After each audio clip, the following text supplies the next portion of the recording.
Okay, so we're going to talk about the inverse trig functions. And to kind of set up what they are, I'm going to do a little bit in my calculator up here for you to kind of just sit back and watch. Okay? Since we haven't learned how to graph sine, cosine, and tangent, I'm going to have to give you a little bit of background knowledge, but then we'll learn how to graph those functions next week. So let's just think about if I were to graph the sine of x. You don't know that this is what it looks like, but this is what it looks like. Okay? It goes on forever in both directions like this. If you're in physics, this may look like some of your like sound wave work that you've done. Okay?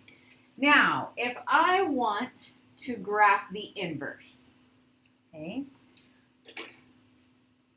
If I want to graph the inverse, let's see, second draw inverse. I learned something new that I'm pretty excited about. Okay, I'm going to take that sine, remember it looked like this, waves, and I'm going to draw the inverse. What is the issue here?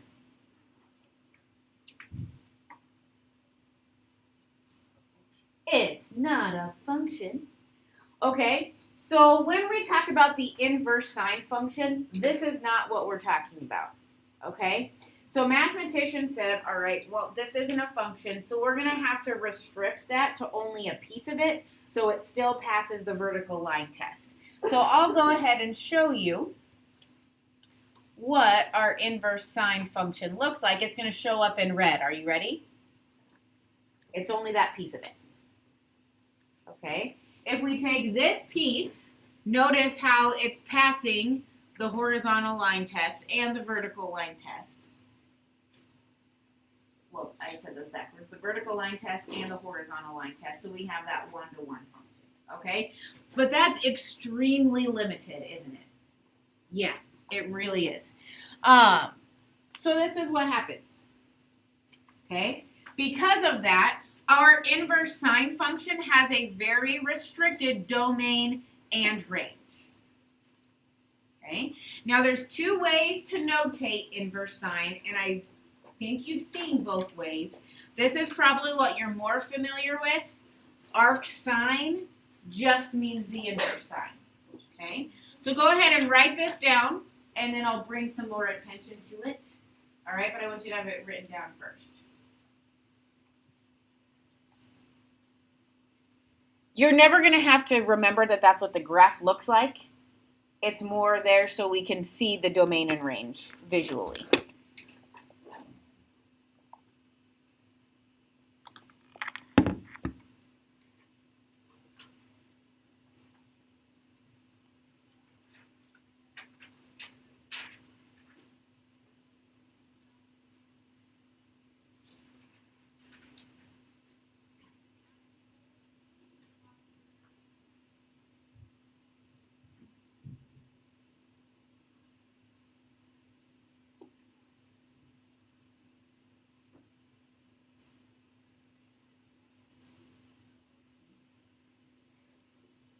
So because we've restricted our graph so much from, all of the wiggles, kind of what it reminds me of, our domain is only negative 1 to 1.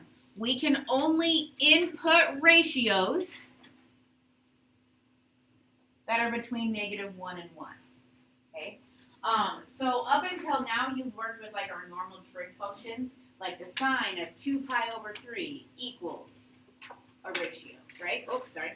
The tangent of pi equals 0. Okay? Well, now since we're working with the inverse, we're now inputting the ratios, and our outputs, our range, our outputs are the angles. Okay? Remember when we talk about inverse functions, x and y switch. So now our inputs are those ratios, and our outputs are the angles. Now, our range is only negative pi over 2 to pi over 2. Okay? Let's think about your assignment from yesterday. Anytime you drew a triangle, right, you put it in a quadrant, correct? whether it was you thinking about the unit circle or in a non-unit circle value, you were making a reference triangle. Now, negative pi over 2, where is that on our coordinate plane? Okay, that's the coterminal angle for 270, right? And pi over 2 is up here. So we are either going to rotate down to negative pi over 2 or up to pi over 2 for our outputs in the inverse sign. Okay? Our outputs are coming from quadrants 1 and 4, but they have to be between negative pi over 2 and pi over 2. Let me give you an example so you can think about it, okay? If I ask you for the inverse sign of radical 2 over 2, what would you tell me? Which angle has a ratio of radical 2 over 2 for sine? Okay, so pi over 4. Yesterday we were giving like 2 angles, right, on the ones that we did up here. I can only grab from the first and the negative 4th quadrant. Okay, so pi over 4, one answer. Otherwise we don't have a function. Okay. Now, what about the inverse sign for negative radical 2 over 2? Keeping in the range of inverse sign, what answer would we have to write there? And see, this is where we have to be careful. 7 pi over 4 is the location that we need because it's in the 4th quadrant, but we have to write it as negative pi over 4 to stay in that range. Okay?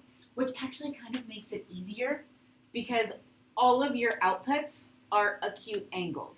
They're either positive angles in the 1st quadrant or negative angles in the 4th quadrant. So they're all acute, which in my opinion makes it easier. All right. Let's talk about inverse cosine. See if I can get my...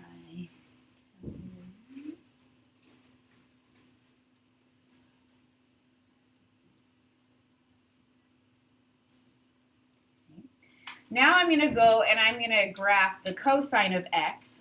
You don't know what that looks like, so here you go. It looks very similar, doesn't it? It starts in a different place, otherwise it has the same features. Okay? All right, so what do you think is going to happen when I draw the inverse? Let's see. Second. Do you think we're going to run into the same problem?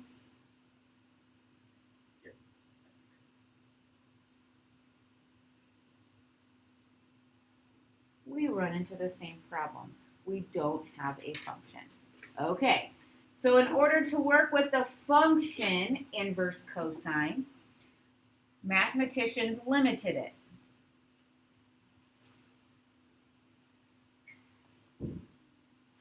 There is our inverse cosine in this little portion right here. So it looks a little different than inverse sine. Okay. What is important about this picture is its domain and range. All right? I don't care about the graph, but this is where its domain and range come from. Okay? So let's go back to here, and I'd like you to write down inverse cosine. This is the graph that we just made in my calculator. Its domain, negative 1 to 1. That looks familiar. But its range is 0 to pi.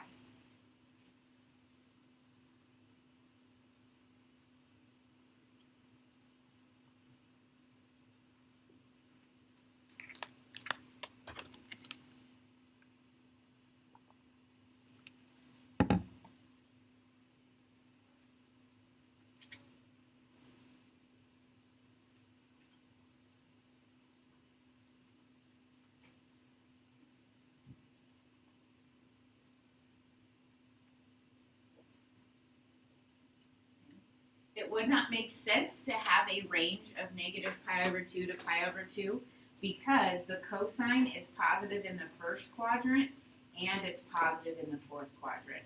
So those outputs would not give us a function. We would have doubled up on our y's, okay?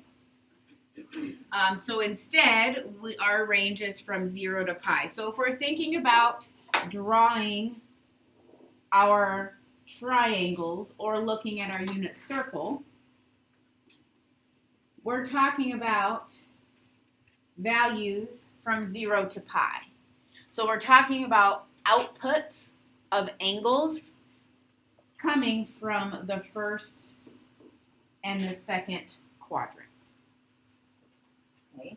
It's important for you to know the domain and range so you know what you can plug into the function and you know what kind of answers you should get out of the function.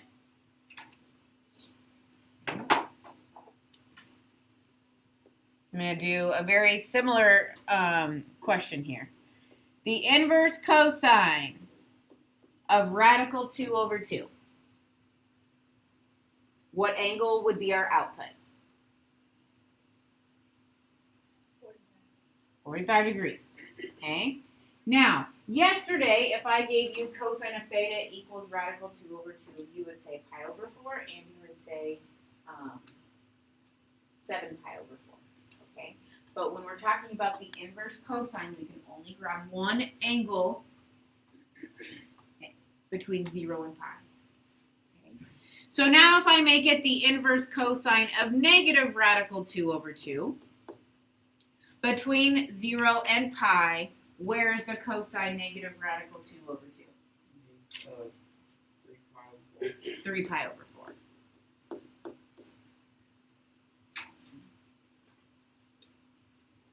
Your outputs have to come between 0 and pi. Your inputs have to be between negative 1 and 1.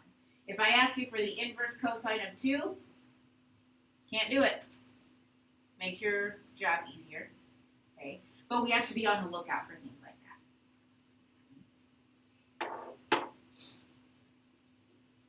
that. You will have to remind me, in Honors Algebra 2, those of you who came through that track, did you work with inverses at all? Like, is this something that maybe you've seen? Okay, it looks pretty new. I think it's one thing that with the snow days last year, they didn't get to talk about, if I'm remembering right.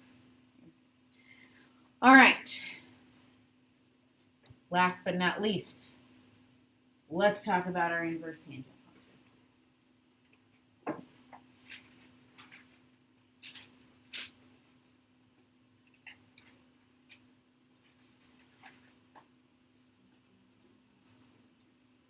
Okay. So if we graph the tangent function,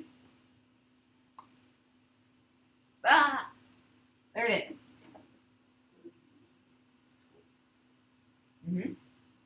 Okay. What happens is there's asymptotes in between each of these.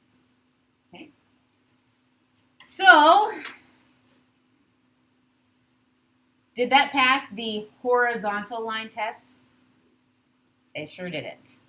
Let's see. Second, draw inverse of our function. So this is what the inverse looks like. So we basically take those and we rotate them, right?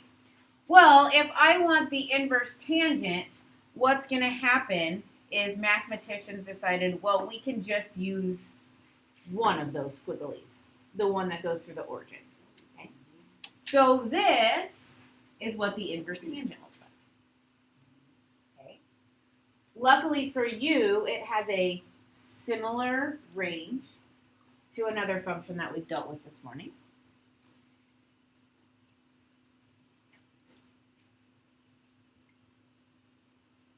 Its domain is all real numbers. That is nice for you, okay?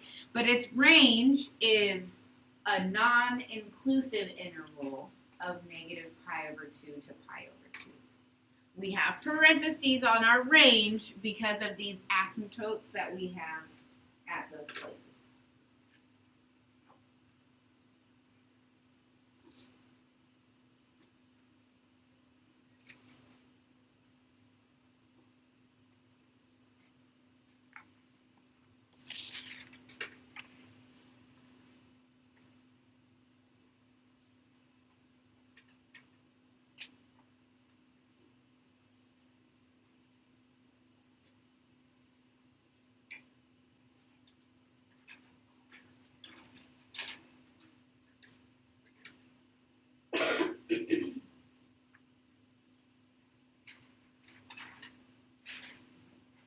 our domain is all real numbers, which means we can throw any ratio at all in for x.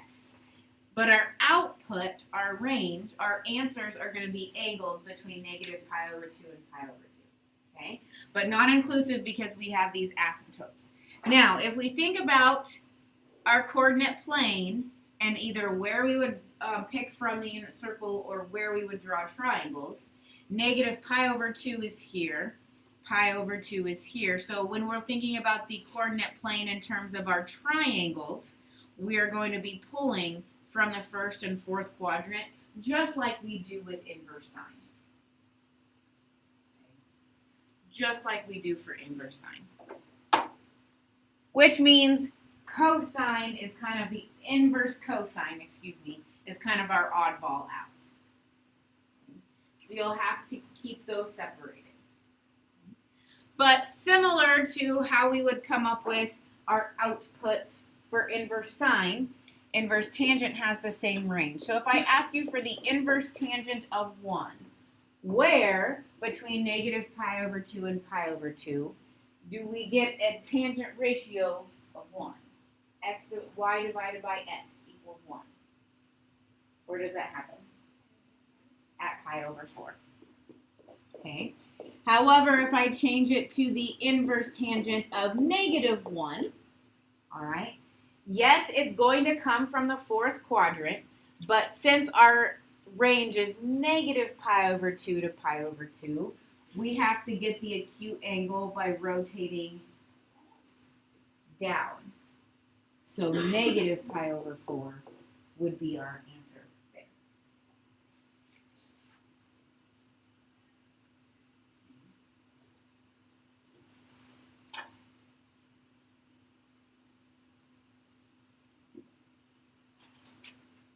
Alrighty. Yes. It always looked like before, like the line that we choose would always like stay within the quadrants that we were like looking at. But with this one, it looked like it was in the first and third, but now we're just using. So the graph, like the graph of the function, and what we think of on the unit circle are two separate things. Okay. So I'm trying to draw you two pictures. This is how we get our domain and range. But with our range, if we're thinking about our triangles, this is where we would draw them. Does that make sense how we're separate? Yeah. Okay. This just tells us like which y values our function has. This is how we would find them, by drawing the triangles on our rotations. Okay? Let's do some practice. All right. Go ahead and write down those two examples that we're going to do. Arc sine of negative 1/2 and inverse cosine of negative radical 3 over 2.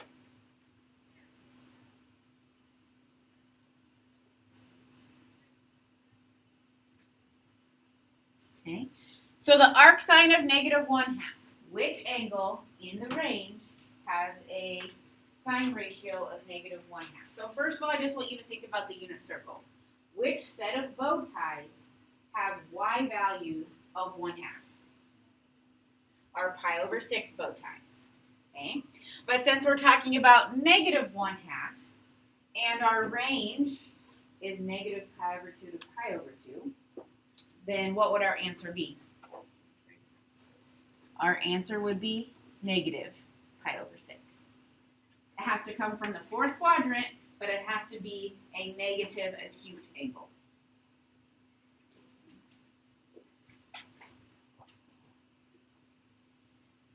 All right, but now we have an inverse cosine of negative radical 3 over 2. Do you agree that our x coordinates at all of our pi over 6 bow ties are radical 3 over 2? We're talking about the same set of bow ties, but since we have inverse cosine, our output has to be between 0 and pi, so it has to come from the first or the second quadrant. Okay, Nathan, what's our answer? Negative 5 pi over 6. I like everything but the negative. We can just keep it as 5 pi over 6. Our range is 0 to pi, so all of those angles are going to be positive. Okay? All of your angles in the output for inverse cosine are going to be positive.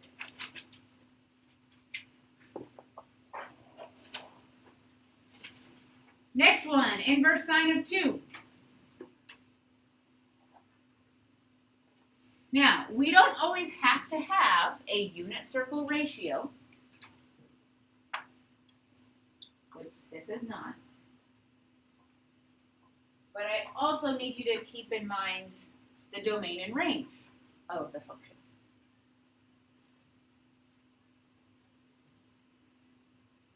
Inverse sine of 2. It does not work. Why? Because you said that when it's just a whole number, it goes by radians then, and 2 would be in the second. Well, keep in mind that these are the ratios, not the angles. So I'm asking for where do we have a sine ratio of 2? Where is opposite over hypotenuse equal to 2?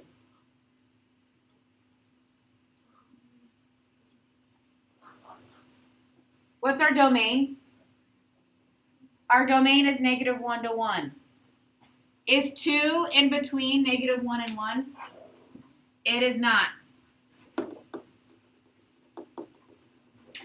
So this is an undefined value. You just write undefined for your answer. Okay.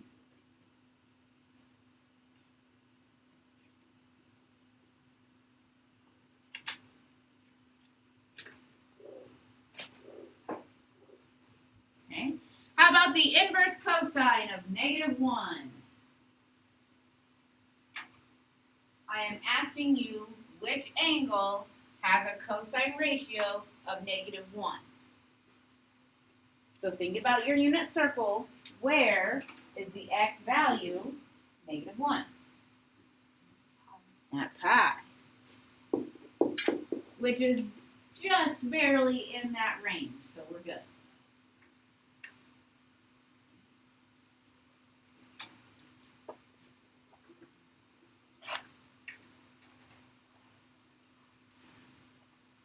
Last problem on this page, the inverse tangent of negative radical 3.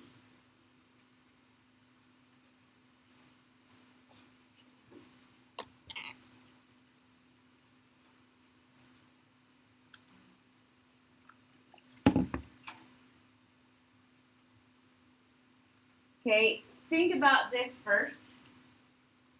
Which bow tie is the y divided by x going to be radical 3 over 1?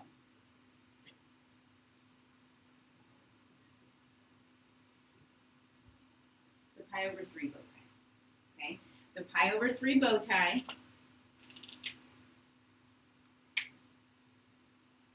as x is of 1/2 and y is of radical 3 over 2. So when you take y divided by x, you would get radical 3. So at the pi over 3 bow ties, that's what we have.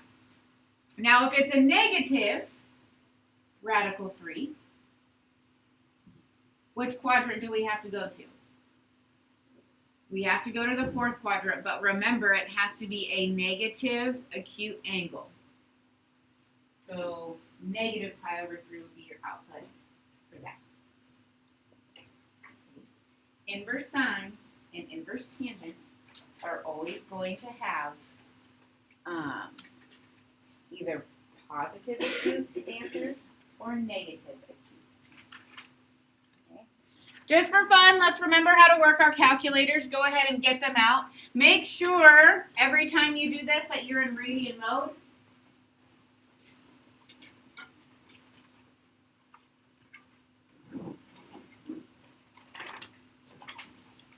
Okay. So like I was working with on my calculator, the inverse sine, inverse cosine, and inverse tangent. You're using the sine, cosine, and tangent buttons, but you're pressing second before you press them. Okay, do you see that? So if I asked you for the arctangent of -8.45, you need to press second tangent.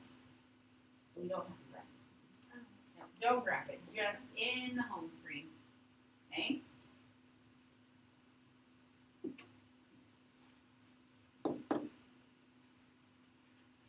What do you get?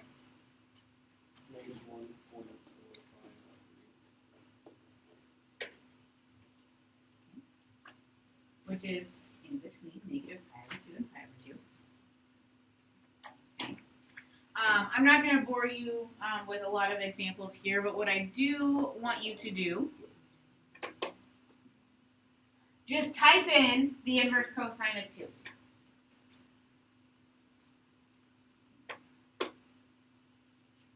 What does your calculator say? Domain error, because 2 is not in the domain of inverse cosine.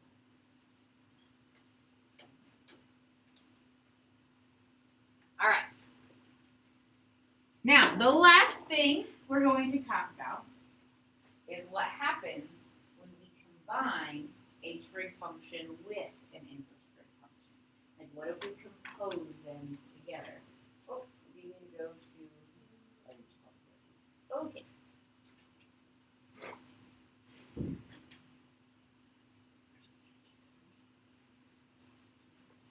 All right. So what happens when we combine the two together? Write this down.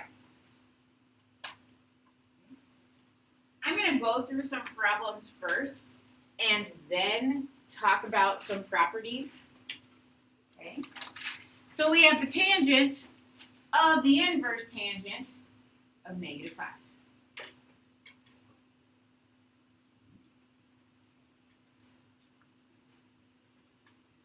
All right. Well, the output for this is going to be an angle. Do you agree? Okay. The output for an inverse trig is going to be an angle of some sort. So what we can do is we can draw a triangle to describe what angle we're talking about. Which quadrant would we draw this triangle?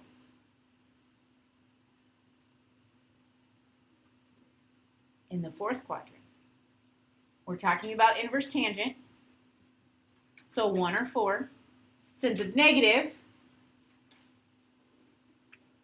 4. And our tangent ratio, opposite over adjacent, is 5.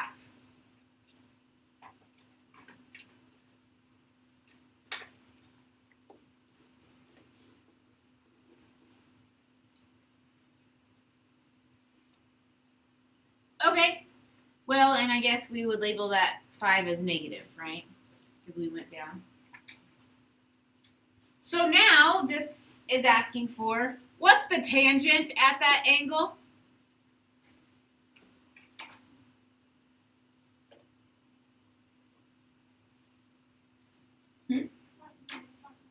-5 over 1.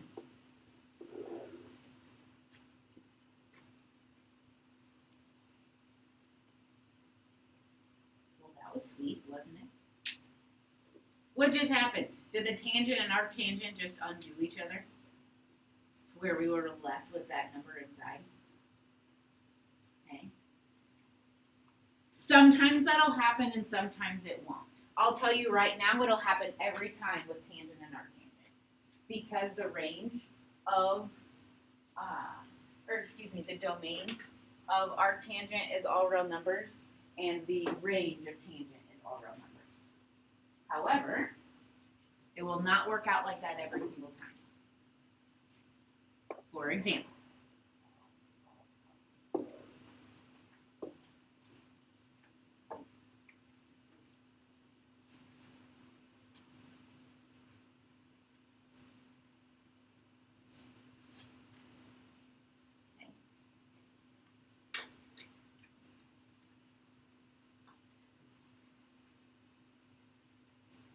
the overall question is that we have the arcsine of some ratio.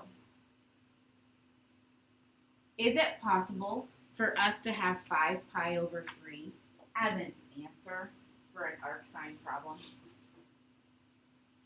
The range for arcsine is -pi over 2 to pi over 2. So these don't undo each other.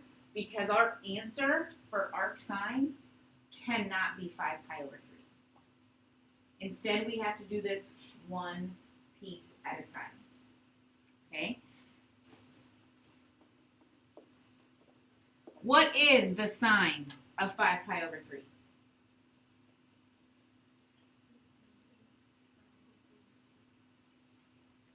Is this negative radical 3 over 2, she says.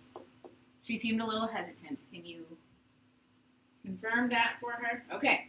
Negative radical 3 over 2. So now we have the arc sine of negative radical 3 over 2.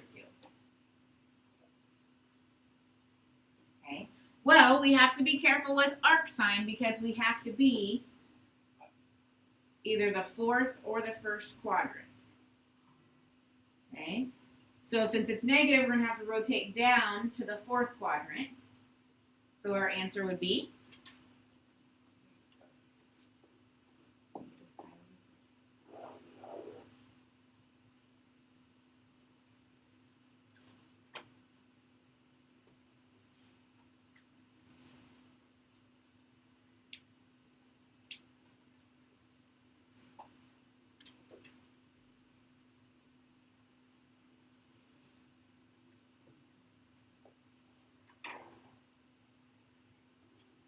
Two more. Here's the second to last one.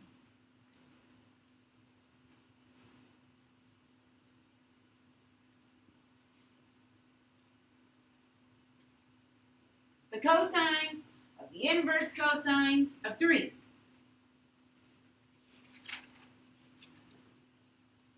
The cosine of the inverse cosine of 3.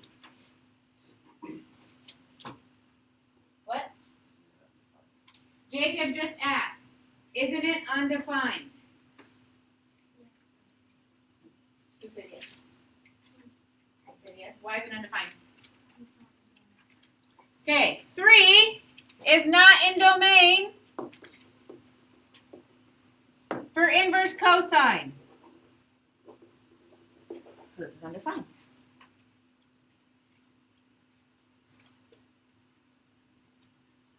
Okay.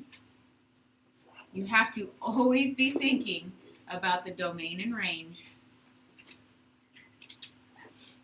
Okay, keep these blue pieces of paper upside down, please. You'll get to do them, I promise. But I don't want them to distract you. I just wanted to save some time. Okay, this is our last question, and then I'll have you fill out these blue sheets, okay? All right, so the tangent of the arc cosine of 2/3, okay, is 2/3 a ratio we see on the unit circle? It is not, which means we must draw a triangle. That's not a problem. Since the arc cosine is positive, which quadrant should I draw it in?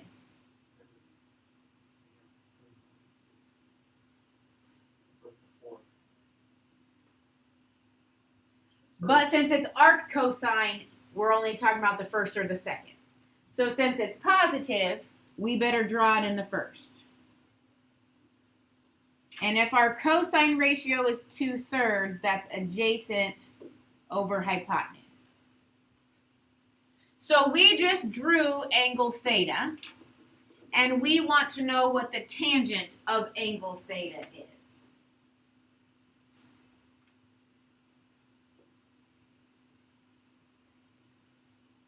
What would this opposite side be? Radical 5. So our tangent ratio is radical 5 over 2. Where did you get radical 5? The Pythagorean theorem, x squared plus y squared equals hypotenuse squared. Sorry. Nope, it's all got to click for all of us. Okay, I want to make sure that we can do some of these inverse trig, not the composition, but just the inverse trig before you walk out that door. So turn over that blue piece of paper, and I want you to work together at your pod for those 6 questions, and I want to see those answers before we leave. We have 5.5, maybe 6 minutes. Okay.